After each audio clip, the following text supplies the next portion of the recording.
عالمی rating agency standard and پور نے رواں مالی سال پاکستان میں مہنگائی 5.1% رہنے کی پیش گوئی کر دی ہے۔ آئندہ مالی سال پاکستان میں مہنگائی بڑھ کر 5.6% ہونے کا تخمینہ لگایا گیا ہے۔ مزید جانتے ہیں ڈان نیوز کے نمائندے طاہر شرانی سے۔ طاہر، مزید آپ بتائے گا اس حوالے سے؟ جی، S&P گلوبل مارکیٹ انٹیلیجنس کی جانب سے جو پاکستانی معیشت کے حوالے سے تازہ اعداد و شمار جاری کیے گئے ہیں، اس کے مطابق رواں مالی سال جو 30 جون کو ختم ہوگا، پاکستان میں اوسط مہنگائی 5.1% رہنے کی پیش گوئی کی گئی ہے، جبکہ وفاقی حکومت نے رواں مالی سال کے لیے جو مہنگائی کا ہدف ہے وہ تقریباً 7.5% مقرر کیا ہے، یعنی حکومتی ہدف سے کہیں کم مہنگائی رہنے کا تخمینہ لگایا گیا ہے۔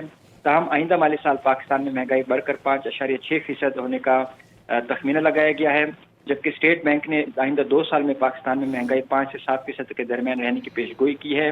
S&P کی رواں مالی سال پاکستان میں معاشی شرح نمو 3.5% اور آئندہ مالی سال پاکستان کی معاشی شرح نمو بڑھ کر 4.4% پر پہنچنے کا تخمینہ لگایا گیا ہے۔ اس حوالے سے جو وفاقی وزیر خزانہ کے مشیر ہیں خرم شہزاد، ان کی جانب سے یہ کہا گیا ہے کہ S&P کی رپورٹ اسٹیٹ بینک کے معاشی تخمینوں کی توثیق ہے۔ پاکستان کی معاشی شرح نمو میں بتدریج بہتری متوقع ہے اور رپورٹ معاشی استحکام اور مثبت سمت کی عکاس ہے۔ عالمی ادارے کے مطابق پاکستان میں مہنگائی کنٹرول میں اور مستحکم ہے۔ جی، بہت شکریہ آپ کا طاہر، تفصیلی طور پر آگاہ کرنے کے لیے۔